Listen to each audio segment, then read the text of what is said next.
This is a 7-minute video on causal effects and ordinary least squares regressions. Economists are interested in causal effects. What's the impact of a policy intervention on some outcome we care about, holding other influences constant? OLS regressions, as you know, are really about correlation between variables. So for example, a bivariate regression between x and y is going to uncover as its estimate of b a quantity that is simply a rescaled version of the correlation between those two variables. And this property is really quite general for ordinary least squares. Even if I had a multivariable regression here with two additional variables or even more, the estimate of this b on b times x here is going to be essentially at bottom a scaled up correlation. You can see here that it's a correlation between two revised variables. X with a squiggle is the residual from regressing x on w and z. It's what's left over. And y with a squiggle is the residual from regressing y on w and z. But if you take those two variables and regress them on each other, you will get mathematically exactly the same b. It's essentially a partial correlation or a correlation controlling for the other variables. Now, does correlation or linear regression, OLS regression, ever imply causation? Well, you need theory to answer that question. The general answer to it is going to be no. Correlation does not imply causation, except, of course, when it does. So let's be precise about causality.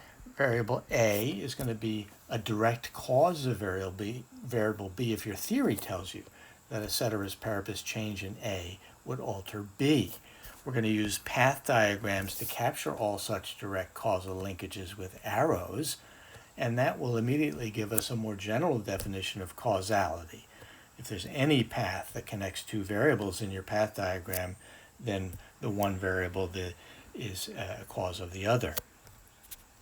Endogenous and exogenous variables can be easily defined as having their causes within the model or outside, and we will always give a little special status to an unobservable epsilon, which is an exogenous variable that determines directly one of the endogenous variables of the model. So here are two path diagrams out of many possible ones that may relate variables s and log of y. In the first model, log of y has three causes.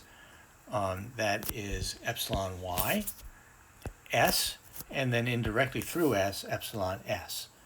In the second model, all five of those variables are direct or indirect causes of log y.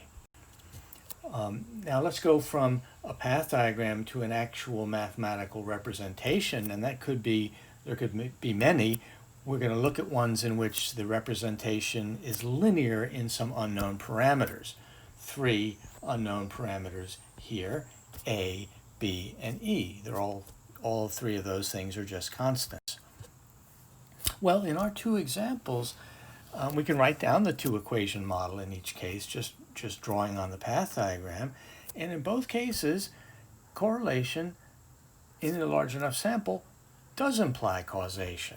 So here are the regression models for log of y. And with a little bit of thought and using the properties of the diagram, we can see that each of our models satisfies the requirement for OLS to deliver an unbiased estimate of that b, or a consistent estimate in large samples.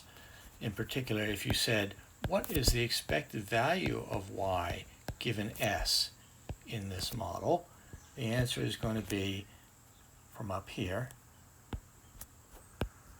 that it'll be the constant a plus the constant b times the expected value of s given s, which is just s itself, plus the expected value of epsilon y, which is 0. So there you have it.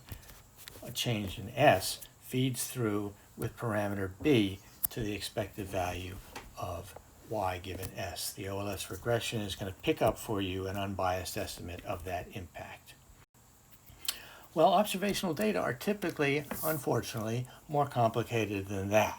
Here's an example that is very common, where s and log y are definitely related, but on the other hand, They're related in both directions, and there's a third variable W that affects both of them. So there's complicated mutual causality going on here, and we can distinguish the cases in which W is an observable variable and can be included in the regression, and the case where it's unobservable. Those things are going to be different in particular that the epsilons over here include not only the standard epsilons here, but they also include W because it's not in the regression, even though it's in the model.